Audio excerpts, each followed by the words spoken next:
2 টাকার গাঁজা খায়, নামাইতেছে 10 টাকা, 10 টাকারই গাঁজা খাচ্ছে। কাজটা কি দুনিয়ার হলো নাকি জাহান্নামী হলো?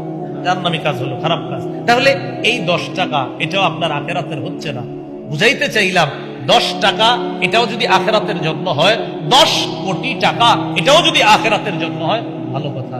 কিন্তু 10 টাকা যদি এটা যদি জাহান্নামী কাজে হয়, 10 কোটিও যদি জাহান্নামী কাজে হয়, যেটা আল্লাহ থেকে আপনাকে ভুলিয়ে দেয়, এটা দোষের। এটা আল্লাহ বললেন আল্লাহু মুত্তাকাসুর, তোমাদেরকে প্রাচুর্যের প্রতিযোগিতা আল্লাহ থেকে ভুলাইয়া দিছে। অন্য আয়াতে যে বলে দিছে, শোনো তোমাদেরকে যেন আমি আল্লাহর স্মরণ থেকে তোমাদের সম্পদ আর সন্তানরা ভুলিয়ে না দেয়। এতে বোঝা যায় সন্তান হওয়া দোষের না, সম্পদ হওয়া দোষের না।